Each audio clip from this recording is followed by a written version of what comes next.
Queridos hermanos, hemos escuchado el capítulo 1 del Evangelio de San Marcos, de los versículos del 21 al 28.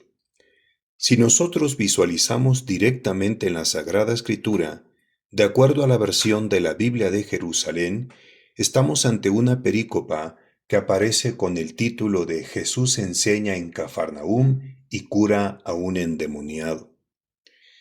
Con ayuda del Espíritu Santo vamos a meternos en la interpretación de este texto y lo primero que queremos señalizar es que ahora ha cambiado el contexto de la predicación del Señor.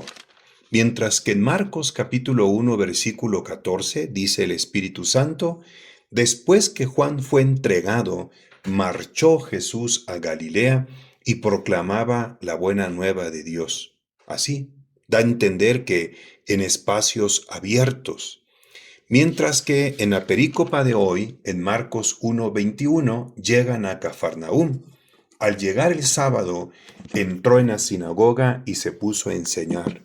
De un espacio más abierto, ahora entró en el contexto de la institución religiosa oficial de aquel tiempo porque está en la sinagoga, es decir, en ese espacio sagrado en donde se lleva a cabo el encuentro de fe, la reunión de la asamblea de Dios, se supone que en torno a la Torá y a los profetas, a la ley de Dios, porque es el pueblo de Dios. Vamos a mencionar un detalle muy peculiar del Evangelio de San Marcos. Observen en Marcos 1:14, marchó Jesús a Galilea. Capítulo 1, versículo 16, bordeando el mar de Galilea, cuando llamó a los primeros 4 discípulos, y ahora Marcos 1:21, llegan a Cafarnaúm. San Marcos presenta a nuestro Señor siempre en constante movimiento, es decir, caminando desde su punto alfa, que es Galilea, hasta su punto omega, que culmina en Jerusalén con su pasión, muerte y resurrección. Él no está quieto, siempre está en constante movimiento. Solo que aquí, como hemos mencionado, salió del contexto de una predicación abierta. Por cierto, el verbo es proclamaba la buena nueva de Dios, kerizomai, ton evangelion tu theou, la buena nueva de Dios. En cambio, en el contexto oficial de la sinagoga, el verbo ya no es kerizomai, sino dice Marcos 1:21, al llegar el sábado, y no cualquier día, sino el día oficial institucional que manda la Torá del séptimo día, el día de reposo, el Shabbat. Y en ese día del Shabbat entró en la sinagoga de Cafarnaúm y se puso a enseñar, no a proclamar. Como que abiertamente tiene ahí un espacio en donde él proyecta de alguna manera el estilo que tenía el profeta Juan el Bautista, porque dice en el capítulo 1 de San Marcos, versículo 4, apareció Juan bautizando en el desierto, baptizein, proclamando un bautismo de conversión para perdón de los pecados, proclamando, kerizomai. Lo mismo Jesús proyecta este perfil profético de Juan, pero afuera, de una manera carismática, en un espacio abierto. Cuando entra en la sinagoga, cambia la dinámica y el verbo está expresado en se puso a enseñar, es decir, didáscanlein. Ahí se está presentando ya como un auténtico didáscalos, un maestro, un rabino. El detalle está que él no tiene título, no fue instruido en las escuelas rabínicas, ni estuvo a los pies de ninguno de los grandes maestros de aquel tiempo que fue, por ejemplo, por un lado Shammai y el otro Hillel, dos grandes maestros, ¿no?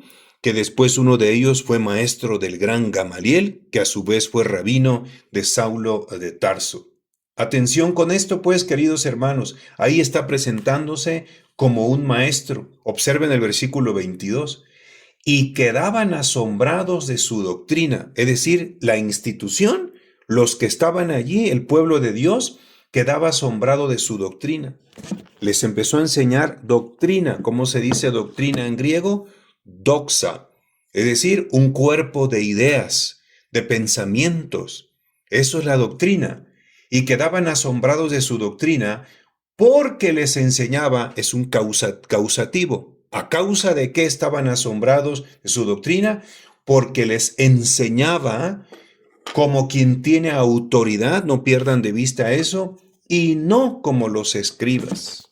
Qué interesante afirmación lapidaria, puntual, tremenda del Espíritu Santo a través de la pluma de San Marcos, porque desde el arranque mismo de la primera predicación, didascalei, enseñanza de Jesús como rabino en el contexto de la sinagoga, es decir, un espacio institucional oficial, aunque él no tiene las cartas credenciales y los documentos que lo acrediten como un rabino oficial, porque él no pertenece al grupo oficial conformado por los escribas, los gramatei y los perushim, los fariseos, hombres importantes, pastores y líderes religiosos israelitas.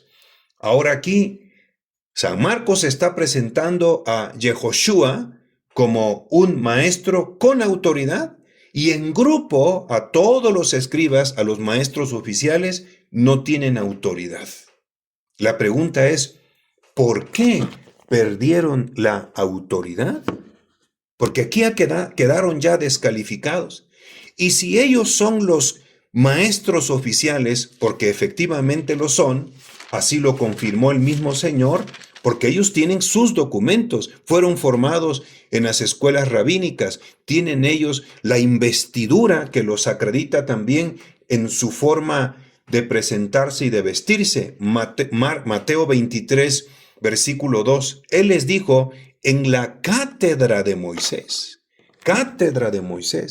se han sentado, casistemi, fíjense, cátedra, casistemi, se han sentado, catedrático, como catedráticos, los escribas y fariseos.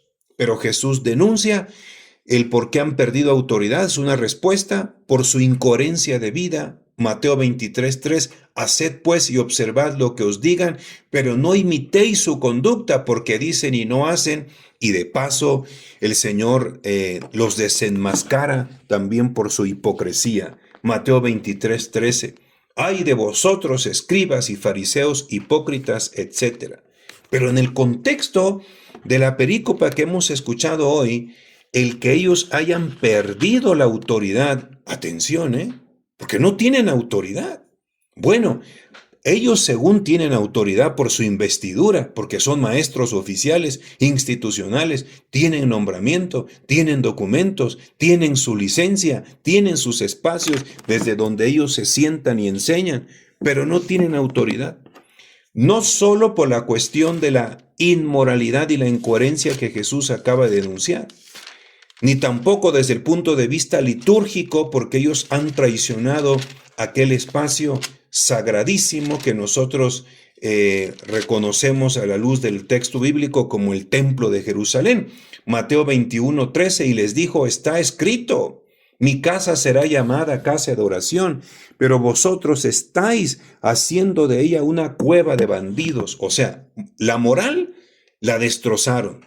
La liturgia sagrada la destrozaron, pero fundamentalmente en el contexto de hoy, ¿por qué han perdido la autoridad? Porque están enseñando una doctrina que no tiene autoridad. La doctrina de Jesús es ortodoxa, es decir, fidelísima, auténtica palabra de Dios. La doctrina de ellos no es ortodoxa, y eso, ¿cómo se dice? Es una doctrina heterodoxa. Heterodoxa significa que han traicionado la auténtica palabra de Dios y han comenzado a enseñar palabras de hombres.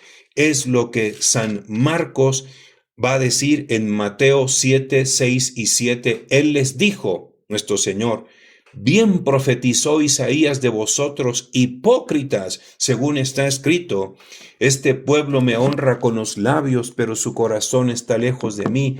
En vano me rinden culto, ya que enseñan doctrinas que son preceptos de hombres. Y remata el Señor en el versículo 8, dejando el precepto de Dios, os aferráis a la tradición de los hombres. Simple, Están enseñando una doctrina que ya no es ortodoxa, sino heterodoxa.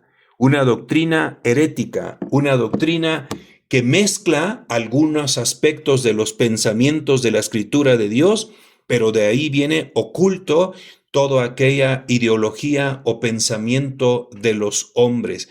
Han sustituido la palabra divina por ideologías, por pensamientos, por filosofías que son netamente horizontales, mundanas, materialistas y humanas. Eso es el punto. Lamentablemente ellos tienen los títulos, tienen el reconocimiento oficial, son maestros de la sinagoga, tienen la investidura, pero han perdido la autoridad, no solo por su inmoralidad, por una liturgia contaminada, sino sobre todo porque están enseñando doctrinas que son de hombres y su argumentación ya no obedece lo que Dios ha revelado en su palabra. Estamos entonces, sin duda, ante una confrontación de dos magisterios, dos maestros. Un maestro carismático que no pertenece a la institución, sino está fuera, como también el profeta Juan Bautista comenzó en el desierto, a los márgenes del Jordán, es decir, fuera, no era miembro de la institución, porque la institución se ha corrompido. La institución ha caído en una cuestión tremenda, las tres bases fundamentales en las que Dios instituyó y conformó a su pueblo santo es, primero, la revelación divina, es decir, la palabra de Dios. Ahora estos personajes la han trastornado, la han cambiado. Sigue manteniendo el ropaje de un discurso escriturístico, bíblico, teológico, pero la esencia, en el fondo, el contenido, está tergiversado, malversado, es decir, es doctrina que tiene una ideología humana.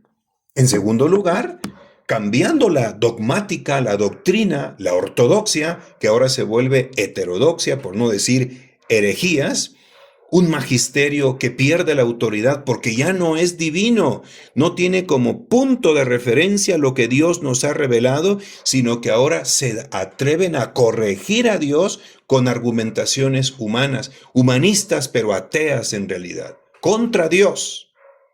Una vez que trastornan la dogmática, se trastorna obviamente la liturgia, el culto, convierten el templo sagrado en un lugar contaminado, cueva de bandidos, y tercero, remata en la moral porque ellos caen dentro de esta cuestión que Jesús denuncia como hipocresía, como incoherencia.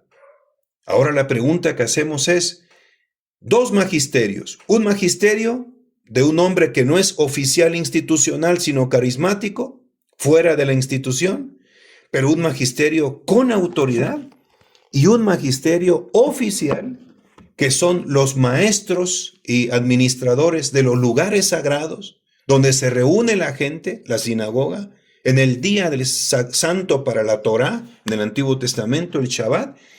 Tienen el carácter oficial, están revestidos de la autoridad, ellos externamente, con documentos, con sus estudios y con su investidura, pero la esencia de su doctrina no tiene autoridad. Eso solamente pudo quedar desenmascarado porque ¿quién se puede imaginar que en el contexto sagrado de la sinagoga, que es la Kahal Adonai, la asamblea de Dios, donde se proclama Kol Adonai, la palabra de Dios, donde se escucha la Torá, la ley de Dios, y los profetas Neviim? ¿Quién iba a imaginar que aquellos que son ahí los maestros, los gramatei, los escribas, maestros de la ley, y los perushim, los fariseos, los pastores que están revestidos, quién iba a sospechar que en ese lugar donde es sagrado, maestros sagrados, su enseñanza ha perdido autoridad? Quien los desenmascara es la presencia de Jesús. ¿Y por qué Jesús tiene autoridad? Porque en él va toda la luz que ha recibido por su baptizein de manos del profeta y último sumo sacerdote Johanán, de apodo el bautizante, el bautista. En Marcos 1, 10. En cuanto salió del agua, Yehoshua vio que los cielos se rasgaban y que el Espíritu en forma de paloma bajaba a él. Y se oyó una voz que venía de los cielos: tú eres mi Hijo amado, en ti me complazco. Esa luz del Espíritu que está en el Mesías, que también es Dios porque es Hijo único del Padre, obvio, cuando entra en la institución, en ese momento su resplandor iluminó todo lo que estaba allí.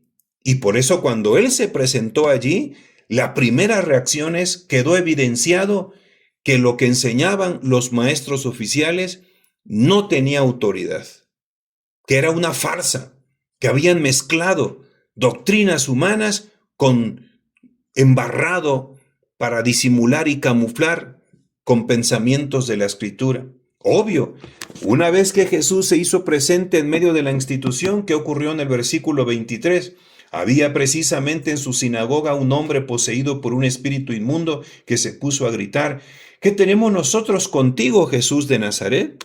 Atención, había un espíritu inmundo en ese lugar sagrado, en un hombre que no aparece con nombre. Es un hombre, así vamos a llamarle, un incógnito, porque no tiene nombre, y por lo tanto se me permite a mí interpretar que este que no tiene nombre hace referencia precisamente a la sinagoga, a todo lo que está allí. Por eso preguntamos, ¿por qué Jesús tiene autoridad? Porque está ungido por el Espíritu Santo, que es espíritu de verdad, no cualquier espíritu. Juan capítulo 14, versículo 26, pero el Paráclito, el Espíritu Santo, que el Padre enviará en mi nombre, os lo enseñará todo y os recordará todo lo que yo he dicho. Es decir, la sana doctrina, la ortodoxia, fidelísimamente, como Dios lo ha revelado. Juan 14, 16, y yo pediré al Padre y os dará otro Paráclito para que esté con vosotros para siempre, el Espíritu de la verdad.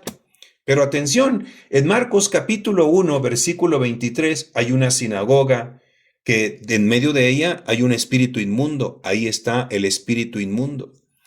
¿Y quién es el espíritu inmundo? El espíritu inmundo es el espíritu de la mentira, contrario al Espíritu Santo. Juan 8:44. No lo pierdan de vista, queridos hermanos. Vosotros sois de vuestro padre el diablo. Queréis cumplir los deseos de vuestro padre. Este era homicida desde el principio y no se mantuvo en la verdad, porque porque no hay verdad en él. Cuando dice la mentira, dice lo que le sale de dentro, porque es mentiroso y padre de la mentira.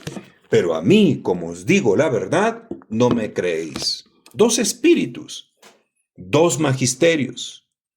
Un maestro ungido por el Espíritu Santo es el Hamashiach, es decir, el maestro divino, el que tiene autoridad suprema sobre cualquier ser humano, por muy justo y santo e iluminado que haya sido. Llámese Buda, llámese Mahoma, llámese el mismo Moshe, cualquier profeta, todos juntos en el Antiguo Testamento, nada que ver con el Hijo, que es el resplandor de la gloria del Padre. Hebreos capítulo 1, versículo 1 al 4. Hay que meditarlo, por favor. Dos maestros que tiene autoridad, y los otros en bola, no solo uno, el grupo de escribas y fariseos han perdido autoridad. Ahora viene la gran pregunta: ¿por qué han perdido la autoridad? Porque se desconectaron del Espíritu de la verdad, del Espíritu Santo, y se conectaron, se volvieron hijos filiales del espíritu del diablo, que es el espíritu de la mentira, que es el espíritu inmundo. ¿Que no está claro? Mediten Juan 8:44. Jesús en su cara les dijo que ellos eran precisamente hijos de su padre el diablo. Por eso el Señor preguntó, y él mismo se respondió en Juan 8:43, ¿por qué no reconocéis mi lenguaje?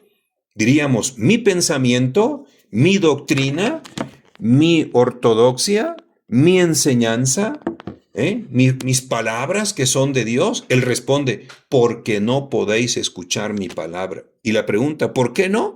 porque sois hijos de su padre, el diablo, el padre de la mentira. Es decir, que hubo un momento en que dentro de la institución oficial entró un espíritu inmundo, que es espíritu de mentira, que es espíritu de engaño, que es espíritu del diablo, padre de la mentira, y los maestros judíos oficiales institucionales se conectaron con él y ahí se derrumbó la autoridad. La doctrina que ellos enseñan ya no es ortodoxia, no es sana doctrina, es una doctrina contaminada por el espíritu de la mentira, que manipula y juega con los textos bíblicos de la Escritura, lo pone como su máscara, se camufla, camouflage, y entonces debajo en esencia está oculto el verdadero pensamiento terrible del espíritu de la mentira. Por eso cuando Jesús se presenta allí, hay un choque entre dos espíritus, el Espíritu Santo y el espíritu del diablo, el espíritu de la verdad y el espíritu de la mentira. El maestro ungido, el Mesías, y los maestros que ya no están ungidos por el Espíritu Santo y por eso han perdido autoridad. Eso es lo que sucedió aquí en esta confrontación entre dos magisterios. Uno que es carismático, no oficial, no institucional, y el magisterio institucional, oficial, que aunque tenga todo el revestimiento de institucional y oficial, lo institucional aquí no significa verdadero, sino que está poseído por un espíritu inmundo de mentira que hace que su doctrina no sea ortodoxa, sino heterodoxa, herética, porque intenta corregir al Dios que ha revelado su palabra a través de los pensamientos de los hombres y no pensamientos de Dios. El grito de guerra de Jesús contra Simón en Marcos 8:33. El grito de guerra de Jesús cuando confrontó a San Pedro, porque San Pedro en ese momento tenía la heterodoxia institucional oficial como buen judío. Quiso apartar a Jesús de los pensamientos de Dios y de la voluntad de Dios en Marcos 8:33, pero él volviéndose y mirando a sus discípulos, reprendió a Pedro diciéndole: quítate de mi vista, Satanás, porque tus pensamientos no son los de Dios, sino los de los hombres. Y cuando hay un pensamiento de hombre que se opone al pensamiento de Dios, no solo es un pensamiento antropológico, es un pensamiento neumatológico satánico, o sea, viene del espíritu de la mentira, de un espíritu inmundo, del mismísimo ángel caído. Cuando un pensamiento del ser humano está en perfecta armonía con el pensamiento de Dios, con lo que Dios nos ha revelado, y además está en el magisterio auténtico de la iglesia, que es un magisterio no doctrina humana, sino que el magisterio de la iglesia es una doctrina que tiene como punto de referencia la verdad y la luz que brota de la revelación divina. Aquí no se trata de inventar cosas que nos gusten o nos acomoden a nuestros intereses, de ninguna manera. Por eso, quítate de mi vista, Satanás. Se trata de tener pensamientos de Dios, pensamientos de hombres que estén en perfecta armonía con el pensamiento de Dios, es decir, la voluntad de la criatura humana que se entrega a la voluntad de la palabra revelada por Dios. Por eso Jesús así domina al demonio. Escrito está en las tentaciones, escrito está. También sabemos que el diablo manipula las escrituras cuando en la segunda tentación cita aquel salmo, pero de una manera totalmente tergiversada, una hermenéutica o una lectura desde estrictamente la mente demoníaca y no como tiene que ser interpretado por aquel que tiene la luz del Espíritu Santo. Este es el criterio fundamental de todo discernimiento espiritual. Por eso es que el Espíritu Santo, a través de la pluma de San Juan, en la primera carta, capítulo 4, versículos 5 y 6, dice la palabra de Dios: ellos son del mundo, por eso hablan según el mundo y el mundo los escucha. Los escribas y fariseos eran ya del mundo estaban bajo el soplo del aliento del príncipe de este mundo, Juan 12:31. Por eso es que Jesús les encara, les dijo su mentalidad, se los desenmascaró en Juan capítulo 8, en ese versículo 23, Él les decía, vosotros sois de abajo, yo soy de arriba, vosotros sois de este mundo, yo no soy de este mundo. Primera de Juan 4:5, ellos son del mundo, por eso perdieron autoridad, por eso hablan según el mundo, y el mundo los escucha. Versículo 6, Primera de Juan 4:6, nosotros somos de Dios. Quien conoce a Dios nos escucha. Quien no es de Dios no nos escucha. En esto conocemos el espíritu de la verdad y el espíritu del error, el Espíritu Santo y el espíritu inmundo, porque escuchamos a la verdad, mientras que el que no escucha la verdad, dice aquí la palabra de Dios, no es de Dios. Por eso Jesús, insistimos en el capítulo 8 de San Juan, en el versículo 43, que es impresionante, pregunta, ¿por qué no reconocéis mi lenguaje? Porque no podéis escuchar mi palabra. Ahora preguntamos, ¿y por qué no escucháis mi palabra? Porque no son de Dios, sino que son de otra realidad. La sinagoga de Cafarnaúm va a ser el modelo porque la sinagoga de Cafarnaúm es la réplica de lo que viene desde el centro mismo de la institución judía. ¿Y qué hay en el centro mismo de la institución judía? El templo de Jerusalén, que es como la sinagoga en mayúscula. ¿Y qué hay en la sinagoga en mayúscula? Es cueva de bandidos. Es decir, ya no está más el Espíritu Santo en ese lugar y nuestro Señor lo va a confirmar. Mateo capítulo 23, en ese versículo 37. Jerusalén, Jerusalén, la que mata a los profetas y apedrea a los que le son enviados. ¿Cuántas veces he querido reunir a tus hijos como una gallina reúne a sus pollos bajo las alas y no habéis querido? Vean, Jerusalén, el corazón de la religión judía, donde están los sumos sacerdotes, el Sanedrín, iba a decir el consistorio cardenalicio, perdón, me traicionó el inconsciente. Mateo 23:38, pues bien, se os va a dejar desierta vuestra casa. Desierta vuestra casa. Se os va a dejar desierta vuestra casa, y se cumple en Mateo 24, versículo 2, pero él respondió, ¿veis todo esto? Yo os aseguro que no quedará aquí piedra sobre piedra que no sea destruida.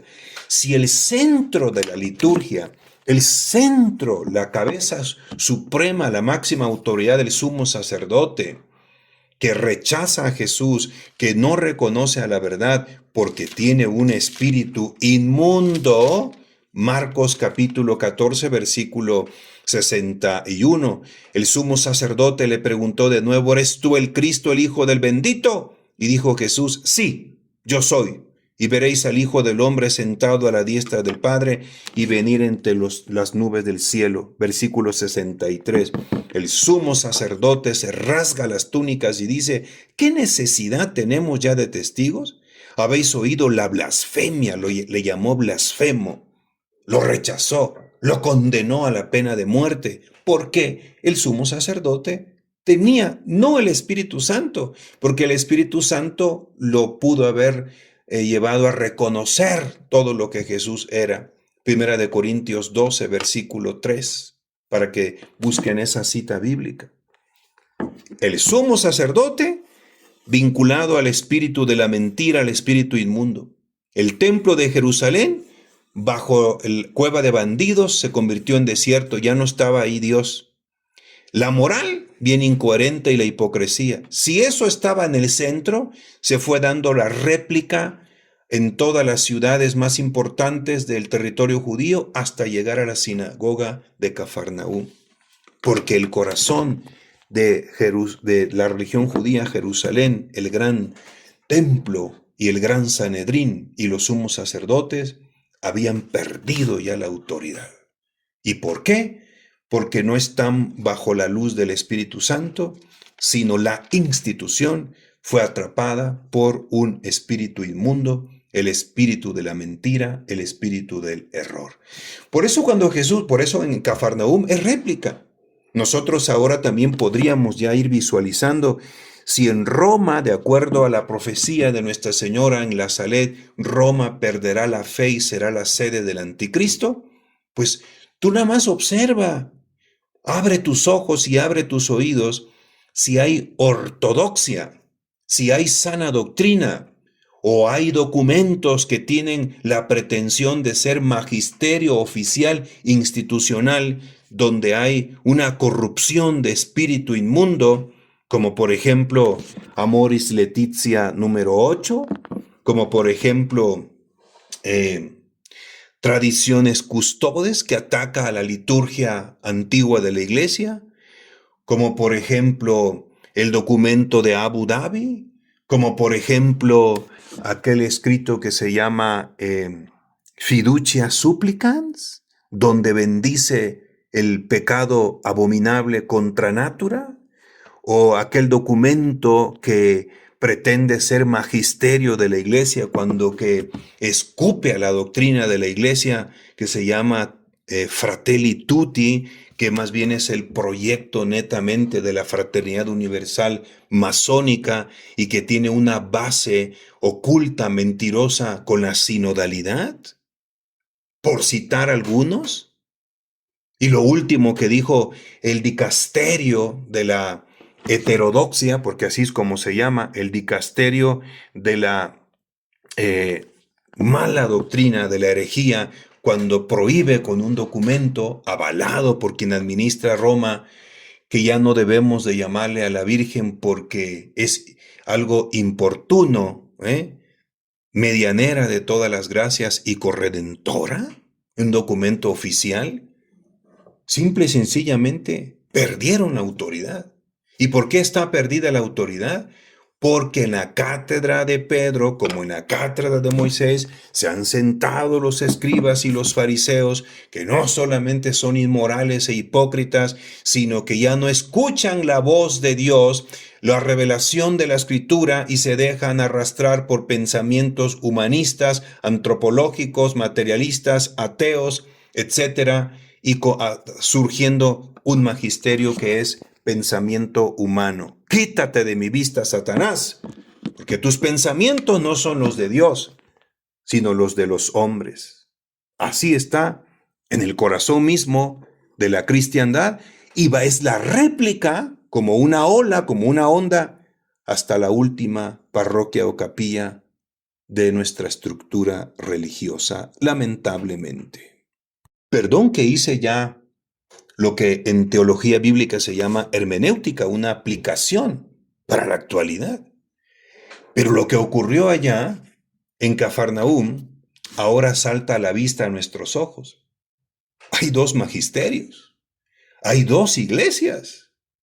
Una es la iglesia verdadera de Cristo, que mantiene el magisterio auténtico de la iglesia, fiel durante 2000 años, y hay una ruptura, un nuevo magisterio que comenzó precisamente desde lo que nosotros conocemos como el fenómeno de la sede impedida, que para algunos es la renuncia de Benedicto XVI, el Santo Padre. Y a partir de allí, es cosa de seriedad, de estudiarlo con objetividad. Nosotros somos teólogos, perdón que yo lo diga, no con el afán de presunción, somos teólogos. Yo me especialicé en teología bíblica, yo me especialicé en teología dogmática, hice ambas licenciaturas en la Universidad Pontificia, y mi investigación en teología dogmática fue en la línea más de la patrística. Entonces yo no me considero una persona ni docta, pero tampoco tontita, y basta que seamos objetivos. Nos formaron en teología y en filosofía, para hacer un poquito de análisis y darnos cuenta que hay una ruptura en el magisterio institucional y oficial de la Iglesia.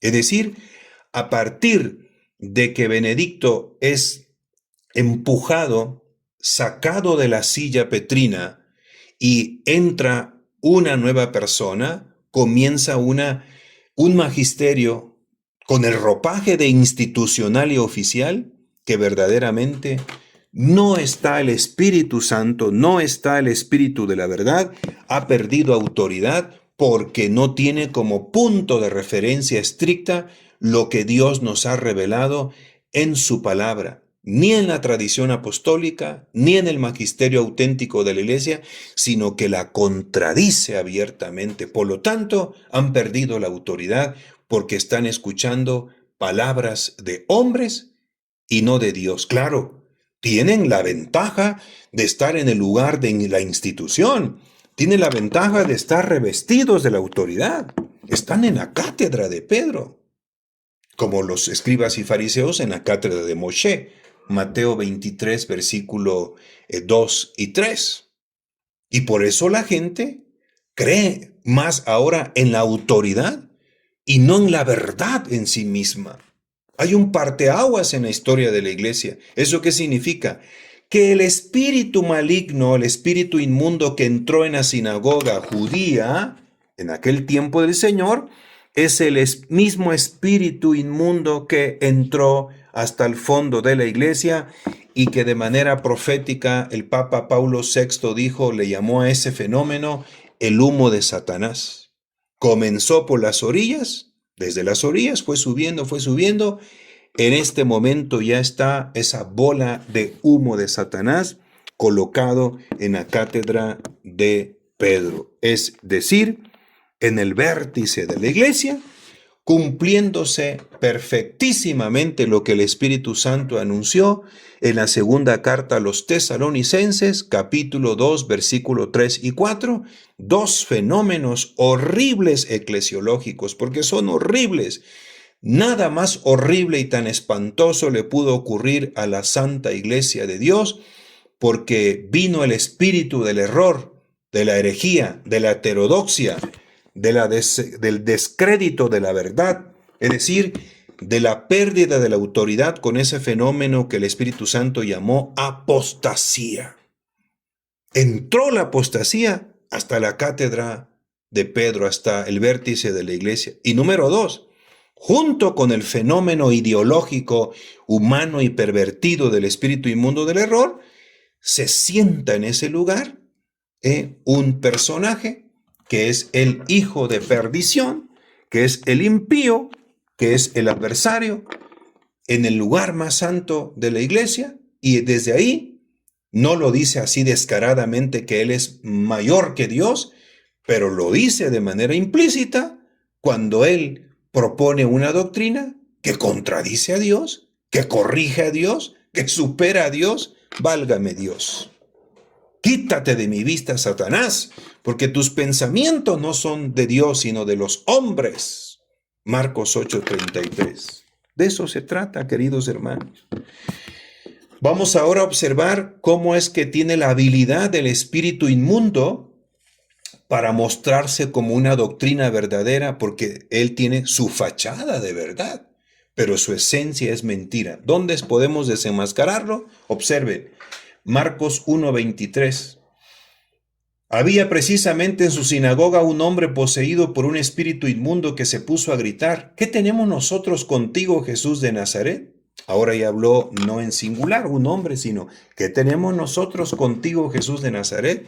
Nosotros, una colectividad, un grupo plural. ¿Has venido a destruirnos? Vean, desde el centro de la sinagoga hay una confrontación entre la institución, el espíritu de la institución que ya es inmundo, con Jesús de Nazaret se confronta. ¿Has venido a destruirnos? Sé quién eres tú. Ahora ya habló otra vez en singular. Sé quién eres tú, el Santo de Dios. Impresionante, ¿no? Porque el Santo de Dios es un título verdaderamente mesiánico. Y San Pedro se lo dijo a Jesús y Jesús no le dijo, cállate.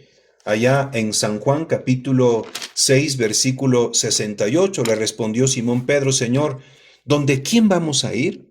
El sentido es, ¿a quién iremos? Tú tienes palabras de vida eterna Y nosotros creemos y sabemos que tú eres el Santo de Dios. Miren, es un título mesiánico. Y no le dijo Jesús, cállate, ¿no? Sino le aceptó que Él es verdad. Él es el Santo de Dios. Él es el elegido, es el Hamashiach verdadero, ungido por el Espíritu Santo. Pero curiosamente, en el contexto de la sinagoga de Nazaret, miren, en cuanto Jesús escuchó que le dijo, sé quién eres tú, el Santo de Dios. Versículo 25, Jesús entonces le conminó diciendo, cállate y sal de él. ¿Por qué Jesús no solo le prohibió? Una cosa es prohibió cuando le dijo, cállate, o sea, guarda silencio, ya no digas más eso. ¿Qué estaba diciendo? El Santo de Dios. Pero la fórmula, la expresión el Santo de Dios es una verdad. Allá San Pedro le dijo, ¿a quién iremos? Tú tienes palabra de vida eterna. Sabemos que eres verdaderamente el Santo de Dios. No se lo prohibió, aquí sí. ¿Por qué? Esa es la trampa de una institución que ya está amañada, tergiversada, pervertida por el espíritu de la mentira, por el espíritu del error. ¿Cuál es la estrategia? En tu oído, fonéticamente escuchas el Santo de Dios. Y es verdad. Yeshua Minashra ben Yosef es el Santo de Dios. El Agios Tuceu, el Santo de Dios. Verdaderamente lo es. El gran problema es quién lo está diciendo. Por eso Jesús le dijo, cállate, es decir, no sigas diciendo más eso, y además no solo le impuso un silencio, entre paréntesis dicen los expertos biblistas, el secreto mesiánico, sino le dijo, sal de él, o sea, una acción exorcística, una liberación. Versículo 26, y agitándole violentamente el espíritu inmundo, dio un fuerte grito y salió de él. Todos quedaron pasmados de tal manera que se preguntaban unos a otros, ¿qué es esto? Una doctrina nueva, atención, una doctrina nueva, allá se llama euangelion, bueno, buen mensaje, y aquí se llama una doctrina nueva, expuesta con autoridad, claro, porque es la verdad, porque ahí está el Espíritu Santo, porque viene del Maestro ungido por Dios, manda hasta los espíritus inmundos y le obedecen. ¿Dónde está la trampa, queridos hermanos? La trampa que viene de la sinagoga, y por eso Jesús le dijo, cállate, es porque utilizó una expresión verdadera, fonéticamente, es decir, cuando tú la escuchas, cuando tú miras con el entendimiento, el Santo de Dios es verdadero. Pero hay que descubrir ahora, no fonéticamente, no lo de fuera, sino hay que descubrir semánticamente. ¿Y qué significa semánticamente? El sentido con que lo está diciendo. El sentido con que lo está diciendo. El contenido, la esencia de lo que está ahí debajo. Eso es lo que importa. No basta la fonética, no basta lo que nuestro entendimiento ve y dice, el Santo de Dios. Cuando Jesús escuchó que este hombre con un espíritu inmundo desde la sinagoga, desde la institución, le gritó, el Santo de Dios, es la verdad. ¿No se supone que debemos de proclamar la verdad de que Jesús es el Mesías, el Santo de Dios? Así lo proclamó San Pedro. También cuando Jesús le preguntó, ¿ustedes quién dicen que soy yo? Mateo 16:15, y Pedro respondió iluminado por el Espíritu Santo, eres el Cristo, el Hijo de Dios vivo. Y Jesús no le dijo, cállate, porque ahí la fonética y la semántica estaban en perfección, en armonía, correspondía. Sin embargo, aquí en la sinagoga, la fonética, es decir, el sonido, la palabra, está divorciada y separada de la semántica, del contenido. Esta frase, el Santo de Dios, está separado, está divorciado. Por fuera es lo que tú escuchas, tu oído. En tu mente es lo que tú visualizas al comprender el Santo de Dios. Simón Pedro le dijo, ¿a quién iremos? Tú tienes palabras de vida eterna, o sea, eres Dios. Y eres además el Santo de Dios. Dios de Dios, porque tienes palabras de vida eterna, porque Jesús no es solo hombre, por eso es que no solo tiene palabra de hombre, tiene palabra de vida eterna, porque es la palabra eterna del Padre que se ha encarnado. Juan 1:1, Juan 1:14. Y le dijo, el Santo de Dios. Pero cuando Simón dijo eso, ahí la fonética, es decir, el sonido, la expresión, el Santo de Dios, corresponde perfectamente a la semántica, al contenido. En cambio, en la sinagoga, esta es la trampa y por eso tenemos que hacer discernimiento espiritual.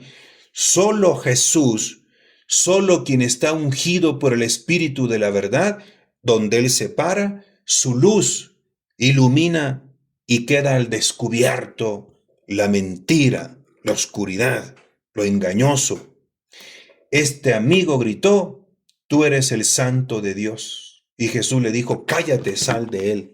Es decir, el sonido por fuera parecía correcto. De hecho, es correcto el sonido, el Santo de Dios. Jesús es el Santo de Dios. Pero cuando se mira lo que está debajo, la semántica, el sentido con que lo dijo, es completamente falsísimo. Porque este modelo mesiánico de este hombre de la sinagoga, de la institución, es un modelo mesiánico completamente contrario al modelo mesiánico revelado por Dios. Ahora comprenden ustedes cuando Jesús le dijo a los discípulos que él efectivamente era el Mesías, así lo asintió en Marcos 8, 29 y 30, cuando Pedro le dice que es el Mesías. Él tuvo que explicarles cómo hay que entender la fórmula el Santo de Dios o el Mesías de Dios. Es decir, el significado correcto, la semántica. Marcos 8:31, y comenzó a enseñarles que el Hijo del Hombre debía sufrir mucho y ser reprobado por los ancianos, los sumos sacerdotes y los escribas, ser matado y resucitar a los 3 días. Hablaba de esto abiertamente, tomándole aparte Pedro, se puso a reprenderle, porque Pedro tenía otro modelo mesiánico, el modelo mesiánico institucional, oficial de la sinagoga judía, de los maestros judíos. Versículo 33, pero él volviéndose y mirando a sus discípulos, reprendió a Pedro diciéndole, quítate de mi vista, Satanás, porque tus pensamientos no son los de Dios, sino los de los hombres. ¿Entienden? Simón en este momento tenía el mismo espíritu inmundo de la sinagoga judía. Por eso Jesús le dijo, quítate de mi vista, Satanás. A este hombre de la sinagoga le dijo, cállate y sal de él. Estaba un espíritu inmundo ahí. ¿Por qué? Porque fonéticamente se escucha igualito el Santo de Dios, pero semánticamente el contenido es un modelo mesiánico satánico, propio de la sinagoga de Satanás, la sinagoga judía, de un espíritu inmundo que contradice el modelo mesiánico que Dios reveló en las Santas Escrituras. Por eso también reprendió a los discípulos de Emaús, porque ellos tenían un modelo mesiánico erróneo del espíritu inmundo. En Lucas 24, versículo 25, oh insensatos y tardos de corazón para creer todo lo que dijeron los profetas, ¿no era necesario que el Cristo padeciera eso y entrara así en su gloria? Y empezando por Moisés y continuando por todos los profetas, les explicó lo que había sobre él en todas las Escrituras. Y les fue abriendo los ojos y ardió su corazón, porque esa es la verdad bíblica. Por eso, este es el punto que está manejando hoy los maestros, los clérigos, los teólogos con el espíritu de la apostasía. Es decir, por fuera parece que están enseñando doctrina católica, teología bíblica católica, doctrina ortodoxa. Eso es lo de fuera, la cascarita, la fonética, la palabra, lo que se escribe, lo que tú miras cuando lees. Pregúntate, ¿y el contenido? Es decir, la semántica, el significado, ¿será como realmente lo hemos comprendido en el magisterio genuino y verdadero y auténtico de la Iglesia, como lo comprendieron durante 2000 años, la auténtica interpretación que hace la Iglesia, que es el lugar donde se medita y tenemos la verdad, porque la iglesia ha recibido la verdad, porque la iglesia es custodia de la verdad. Y ningún hombre, aunque tenga la autoridad suprema, no puede cambiar absolutamente nada porque ya está traicionando ya. Quítate de mi vista, Satanás. Tus pensamientos son de los hombres y no de Dios. Es decir, por fuera te escucho hablar y suena perfecto. Leo tu escrito y es perfecto. Pero la semántica, el contenido, se necesita el Espíritu Santo. Se necesita la luz de Dios, se necesita tener la verdad de Cristo para que cuando nosotros confrontamos lo que sale, por ejemplo, de Roma, de alguien que está administrando la iglesia y que tiene la autoridad pragmática, lo escucho. Confronto, por ejemplo, simple y sencillamente a Amoris Laetitia 8 con la doctrina tradicional de la iglesia, no se sostiene, se hace pedazos Amoris Laetitia 8. Pero el grueso de los discípulos, como lo dijo la autoridad, debes de obedecer y debes de inclinar tu cabeza. Pues no, escrito está, al Señor tu Dios adorarás. Escrito está, es preferible obedecer a Dios antes que a los hombres. Escrito está, quítate de mi vista, Satanás, porque tus pensamientos no son los de Dios, sino los de los hombres. Ese magisterio no es genuino.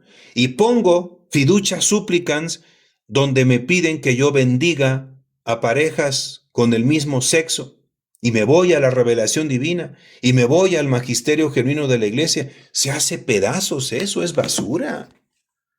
Ahora, los argumentos parecen geniales, ¿no? Eso es un poco más descarado, pero hay cosas que son muy finas, que necesitas tener la luz del Espíritu de Cristo, el Espíritu de la verdad, y la verdad del magisterio de la iglesia para que tú desenmascares lo que está de fondo. Vas a seguir escuchando expresiones, entre comillas, verdaderamente católicas, fonéticamente, y lo vas a leer, pero el contenido y el sentido es diferente. Por ejemplo, el término fraternidad, fraternité. Dices tú, fraternidad, sí, la fraternidad, qué bonito, de frater, ¿no? Es decir, hermanémonos. Allá en el movimiento de San Francisco, los fraticelli en la misma raíz. Hermanémonos en un proyecto común. Suena muy bonito. Una cuestión humanista, hermosa, donde los hombres todos seamos hermanos, ¿no? Atención. Eso es la fonética, pero el sentido, el contenido, lo que subyace, ¡cállate! ¡Sal de él! Porque es el grito de guerra de la masonería, que busca destruir la identidad de la verdad católica. Es el grito de la masonería, es la voz del espíritu inmundo. ¡Cállate! ¡Sal de él! Por eso, queridos hermanos, ya no seamos ingenuos. Regresemos a la sana doctrina, a la ortodoxia. Rechacemos la heterodoxia, la herejía. Todos aquellos discursos de este momento, por fuera los escucharás fonéticamente correctos. A veces hay descarados donde ni fonéticamente son correctos. Te lo dicen así con toda la mentira del mundo porque son descarados. Pero la mayoría de ellos, por eso ese espíritu de apostasía, son muy finos, son hipócritas, ocultan con la fonética, enmascaran, pero el sentido, la semántica, es herejía, es una mentira. Por eso cuando tú escuches hablar de Dios, pregúntate de qué Dios están hablando, si del Dios vivo y verdadero, o de otro Dios, o del que se hace pasar por Dios, que es el ángel caído. Cuando escuches hablar del Cristo del Mesías, pregúntate qué clase de Mesías están presentando, ¿el verdadero Mesías ungido por Dios o el otro que es el anticristo, el falso Mesías, que ya no tarda en que se presente? Cuando hablen de la Santísima Virgen María, pregúntate si es la genuina, la que Dios escogió como su sierva, como su hija predilecta, o es la famosa, entre comillas, Virgen de Satanudos y otros cultos que son pseudomarianos. Pregúntate. Y si tú lo descubres por la ayuda del Espíritu Santo, di: cállate, sal de él, apártate de mi vista, Satanás, porque tus pensamientos no son los de Dios, son los de los hombres.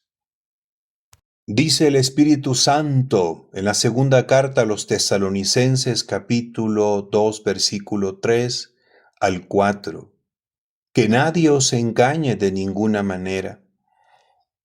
San Pablo está escribiendo en el contexto de la parusía de la segunda venida de Cristo, y había tesalonicenses que pensaban que ya era inminente, o sea, proximísimo, la venida del Señor o el día del Señor. Segunda de Tesalonicenses, capítulo 2, versículo 1 y 2. Y por eso el apóstol, con autoridad, les dice que nadie os engañe de ninguna manera. Primero tiene que venir la apostasía y manifestarse el hombre impío. O sea, justo antes de la parusía, del arribo del Señor, se va a manifestar la parusía o la venida de dos fenómenos terribles. Uno llamado apostasía. ¿Qué significa apostasía? Que va a entrar la heterodoxia, la herejía, pensamientos de hombres, doctrinas humanas al interior de la iglesia. Y no solamente la heterodoxia, y no van a andar por los márgenes, va a alcanzar el vértice de la iglesia. En esta profecía es la que vino a ayudarnos de manera muy especial nuestra Madre, particularmente en la Mariofanía de Fátima. Por eso la primera parte del tercer secreto de Fátima es esto: la apostasía generalizada en la iglesia, que llega hasta el corazón mismo de la cristiandad. El humo de Satanás entra y se posa en la cátedra de Pedro, y desde ahí sale esa agua nauseabunda, podrida del ángel caído, el gran dragón, que viene en el capítulo 12 del Apocalipsis, en ese versículo 13, 14, hay que verificarlo por favor. Y luego dice el Espíritu Santo: primero tiene que venir la apostasía y manifestarse el hombre impío, el hijo de perdición, el adversario. 3 títulos, 3 nombres brutales, ¿no? En una sola persona, increíble. Es el hombre impío, es el hijo de perdición, es el adversario que se eleva sobre todo lo que lleva el nombre de Dios o es objeto de culto, hasta el extremo de sentarse él mismo en el santuario de Dios y proclamar que él mismo es Dios, sentarse en el santuario de Dios. Mateo 23, 2. Los escribas y fariseos se sentaron en la cátedra de Moisés, pues este hombre se va a sentar en el santuario de Dios, es decir, en la cátedra de Pedro, y proclamar que él mismo es Dios, cambiar la doctrina sana, la ortodoxia, la doctrina que tiene autoridad divina, por una doctrina sin autoridad divina, lamentablemente con mucha autoridad humana, porque este personaje nefasto por fuera tiene la aparente autoridad petrina y por eso la gente lo sigue y le obedece. Esta es la terrible usurpación del cual habló el catecismo, habla de San Juan Pablo II, catecismo numeral 675. Esto es lo que la fórmula impostura religiosa estaba mostrando, que es la Virgen en Fátima no inventó nada, nos pidió que observáramos esta profecía. Antes de la parusía del Señor, del día del Señor, viene un arribo, una parusía invertida, porque aparece precisamente un anticristo, pero un anticristo religioso, es decir, un clérigo que toma control de la iglesia y él con su autoridad, que no es autoridad divina, es autoridad humana, empieza a sacar un magisterio que contradice al magisterio genuino de la iglesia, confirmándose que hay dos iglesias, una iglesia falsa y una iglesia verdadera que ha quedado interrumpida su historia con la muerte del último papa verdadero, Benedicto XVI.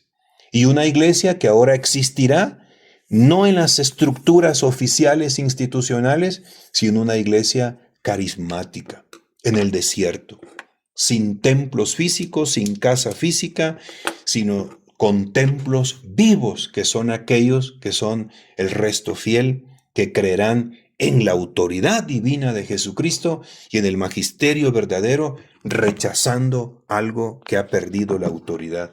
Porque Jesús nos enseña la verdad, no como los escribas y fariseos que han perdido la autoridad. Eso es lo que está ocurriendo en este momento. Ahora viene el comentario de nuestra Madre Santísima de este texto. Atención. Le dijo al padre Stefano Gobi el 31 de diciembre de 1992: «Dejaos instruir dócilmente por mí, hijos predilectos. En esta última noche del año, recogeos en la oración y en la escucha de la palabra de vuestra Madre Celestial, profetiza de estos últimos tiempos. No paséis estas horas en el estrépito y en la disipación, sino en el silencio, en el recogimiento, en la contemplación. Os he anunciado varias veces que se aproxima el fin de los tiempos y la venida de Jesús en gloria. Ahora quiero ayudaros a comprender los signos descritos en la Divina Escritura que indican que ya está próximo su retorno glorioso». Está hablando de la proximidad de la parusía, con lo cual podemos confrontar, aquí es donde ella nos echa mucho la mano, lo que el apóstol Pablo escribió, inspirado por Dios, de que ya podía ser la proximidad. La Virgen nos está diciendo que esa profecía de San Pablo ya estamos en el contexto de la proximidad de la parusía. Nos sitúa ya, nos confirma y dijo. Por eso hay que corregir cuando alguien dice por ahí, no sabemos todavía si estamos ya en los últimos tiempos. No, ya es un momento preciso, concreto de la proximidad de la venida del Señor. Dice la Virgen, estos signos descritos en la Divina Escritura que indican que ya está próximo su retorno glorioso. Observen que ella no inventa nada, no se le está ocurriendo, nos está llevando a la Escritura. Ella también escucha a la verdad bíblica, por eso su doctrina de ella tiene autoridad, porque en ella está morando plenamente su divino esposo, que es el Espíritu de la verdad. Todo lo que ella enseña es auténtico magisterio, verdadero magisterio. Es la teóloga, la doctora, la catequista, la maestra por excelencia. En ella reside el Espíritu de la verdad de manera plena, por lo tanto de la Virgen decimos es infalible, como es infalible el Verbo eterno que se encarnó en su vientre. Dice Nuestra Señora, estos signos están claramente indicados por los evangelios y las epístolas de San Pedro y San Pablo y se están realizando en estos años. Y va a mencionar el primero de los 5 signos que nos dicen, ya, aguas, prepárense, conviértanse, rectifiquen, acepten la verdad y rechacen la mentira. Dice la Virgen, el primer signo es la difusión de los errores que llevan a la pérdida de la fe y a la apostasía. Estos errores son propagados por falsos maestros y por célebres teólogos que ya no enseñan la verdad del Evangelio, sino perniciosas herejías basadas en errados y humanos razonamientos. Eso dijo ella en aquel tiempo, en el año de 1992. Pero ahora la apostasía llegó hasta el vértice. Antes eran célebres teólogos, ahora son célebres cardenales. Secretarios prefectos del dicasterio para la doctrina de la fe, para la falsa doctrina, para la perversión de la doctrina. Atención. Y ahora no solamente son cardenales, sino el vértice mismo de la iglesia está el espíritu de apostasía. Dice la Virgen, y es acá porque ahora la apostasía, el error es institucional, es oficial, pero sin autoridad, porque no es magisterio de Dios. Y es a causa de la enseñanza del error que se pierde la verdadera fe y se difunde por todas partes la gran apostasía. Cita a la Virgen, Mateo 24, 5, 9, estad atentos y no os dejéis engañar, porque muchos tratarán de engañar, a una multitud vendrán falsos profetas y engañarán a muchísimos. Cita 2 de Tesalonicenses 2, 3, el día del Señor no vendrá antes de que se haya producido la gran apostasía. Cita Segunda de Pedro 2, 1, 3. Habrá entre vosotros falsos maestros e intentarán difundir herejías y desastrosas, y se pondrán incluso en contra del Señor que les ha salvado. Muchos los escucharán y vivirán como ellos una vida inmoral. Por su culpa la fe cristiana será despreciada. Por el deseo de riqueza os engañarán con razonamientos equivocados. Ahí está el primer signo. Está citando Tesalonicenses 2, 2 Tesalonicenses 2, 3, 4. Ahora viene lo impactante. El cuarto signo, dice la Virgen, es el horrible sacrilegio realizado por aquel que se opone a Cristo. Esto es el anticristo. Entrará en el templo santo de Dios y se sentará sobre su trono. Ahora le llamó trono. ¿Nosotros acaso no llamamos trono a la cátedra de Pedro? Haciéndose adorar a sí mismo como Dios. Cita 2 Tesalonicenses 2:4-9. Este vendrá a oponerse contra todo lo que los hombres adoran y llaman Dios. El malvado vendrá con la potencia de Satanás, con toda la fuerza de falsos milagros y de falsos prodigios. Hará uso de todo género de engaño maligno para hacer el mal. No solamente va a ser una corriente de pensamiento herético, apostasía fuerte dentro de la iglesia hasta los niveles más elevados, sino que incluso entra el pensamiento, pero también entra una persona apóstata. Pensamiento y persona apóstata, un clérigo, y toman el control de la cátedra de Pedro. Por eso Roma perderá la fe y será la sede del anticristo, lo dijo en la Salet, pero no está inventando, nos está tomando de la mano y nos está llevando a que miremos esta profecía paulina. ¿Quién de ustedes se imagina, verdad? Que la cátedra de Pedro, tomada por un impío hijo de perdición, adversario, que corrige a Dios. Ya lo vimos, la administración pasada de manera descarada. Ahora lo vemos, pero con una sonrisa peligrosa, disimulada, como que quiere hacer cosas buenas, se camufla y después viene el golpe porque el que está ahora no ha derribado el magisterio falso que no tiene autoridad. Al contrario, lo cita, acaba de reunirse el Sanedrín en Roma y donde el punto medular de la reflexión es la sinodalidad, dice, y la evangelización de la iglesia, basándose ahora en una relectura más radical de las semillas heréticas que fueron sembradas en el Concilio Vaticano II. Y no ha quemado públicamente, es una metáfora, todos esos documentos de un magisterio falso. ¿Por qué? Porque a partir del anterior es falsa iglesia, falso papado, falso magisterio, falsa doctrina. Todo viene del espíritu de la mentira y del error, por lo tanto no hay autoridad.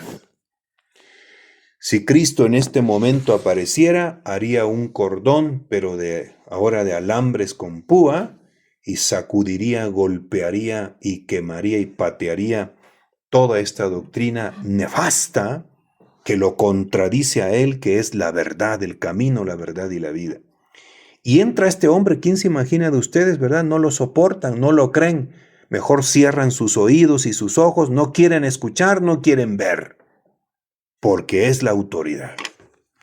Dice la Virgen que este hombre, este anticristo religioso, no el anticristo genuino político, el falso Mesías, porque este es el que prepara el camino y le va a abrir la puerta, dice, la Santa Misa es el sacrificio perpetuo, la oblación pura que es ofrecida al Señor en todas partes desde la salida del sol hasta el ocaso. El sacrificio de la misa renueva el llevado a cabo por Jesús en el Calvario. Acogiendo la doctrina protestante se dirá que la misa no es un sacrificio, sino tan solo la Santa Cena. Esto es el recuerdo de lo que Jesús hizo en su última cena. Y así será suprimida la celebración de la Santa Misa. En esta abolición del sacrificio perpetuo consiste el horrible sacrilegio llevado a cabo por el anticristo, el cual durará 3 años y medio, es decir, 1290 días. Yo sé que muchos de los que van a escuchar esta reflexión no le creen a la Virgen Santísima, porque no meditan la profecía de 2 de Tesalonicenses capítulo 2, 3 y 4. Y mejor se aferran a lo que dice la institución y la autoridad, cuando que esa autoridad se ha corrompido por el humo de Satanás, por el espíritu del maligno. Y por lo tanto ahora la luz de Dios va a venir fuera de la institución de manera carismática, a través de la profetisa de los últimos tiempos, que es la Santísima Virgen María, en el desierto, no en las estructuras oficiales. El otro mensaje es del 11 de junio del 88, dice Nuestra Señora: ha llegado la hora de la gran apostasía. Se está realizando cuanto profetizó la Divina Escritura en la segunda carta de San Pablo a los tesalonicenses.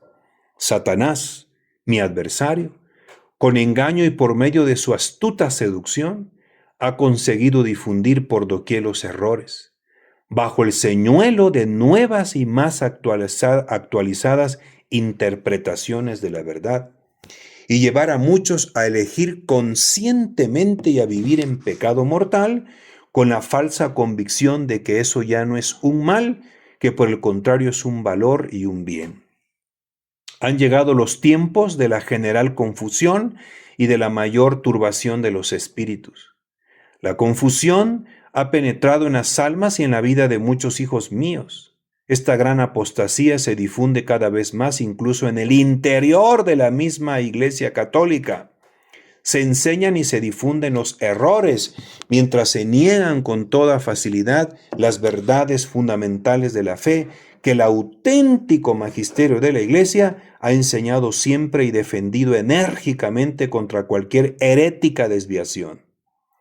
Ahora escuchen esta frase, verdadera y lamentable. Los obispos mantienen un extraño silencio y ya no reaccionan, como cuando Sor Lucía Caram dijo que la Virgen había tenido una vida matrimonial normal, con vida sexual con San José, etc. Y después dijo que una forma de amor también era el amor homosexual. ¿Quién le dijo algo? Nadie. ¿Quién la reprendió? Nadie. Pues la institución que está bajo el espíritu de la mentira no puede atacar a los que son suyos. Agrede y ataca a los que tienen el Espíritu Santo de la verdad. A eso les corta la cabeza. Sigue diciendo la Virgen, los obispados mantienen un extraño silencio y ya no reaccionan. En aquel año 88 eran los obispados. Ahora decimos, y Roma mantiene un silencio y no se pronuncia por la verdad. Hay dice la Virgen, víctimas de la gran apostasía son mis hijos que con frecuencia inconscientemente se dejan arrastrar por esta oleada de errores y de mal. Ella justifica inconscientemente. Sobre todo se refiere a los más débiles dentro de la iglesia que siguen a sus pastores, pero tamaña responsabilidad de los pastores, por eso tamaño rendimiento de cuenta van a tener. Dice la Santísima Virgen, víctima de la gran apostasía son muchos obispos, sacerdotes, religiosos y fieles. En estos tiempos permanecerá en la Iglesia Católica un pequeño resto que será fiel a Cristo, al Evangelio y a toda la verdad. Escuchen a la Virgen, un pequeño resto, y esta concepción teológica es bíblica. Hay un montón de citas que avalan que el grueso de la Iglesia será reducida a una pequeña porción. Por lo tanto, lo que tú veas por fuera, que se llama Iglesia Católica, fonéticamente así lo verás, pero semánticamente ya no es la verdadera iglesia, ya no es el catolicismo. La iglesia verdadera, un restito. Sigue diciendo la Virgen, el pequeño resto formará un pequeño rebaño custodiado todo él en lo profundo de mi corazón inmaculado. Escuchen, el pequeño resto formará un pequeño rebaño, ovejitas, custodiado todo él en lo profundo de mi corazón inmaculado, y aquí se vislumbra que ella será la pastora, porque llega un momento en que nosotros estaremos como ovejas sin pastor, sin cabeza visible. El último fue Benedicto XVI, quede claro. De ahí no hay pastor ya.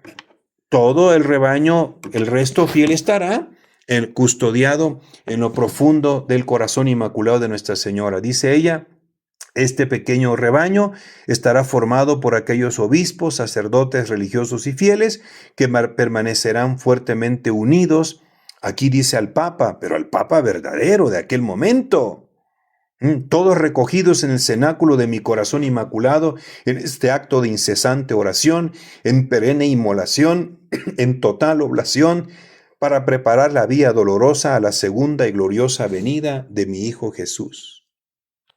Queridos hermanos, está frente a nuestros ojos dos asambleas.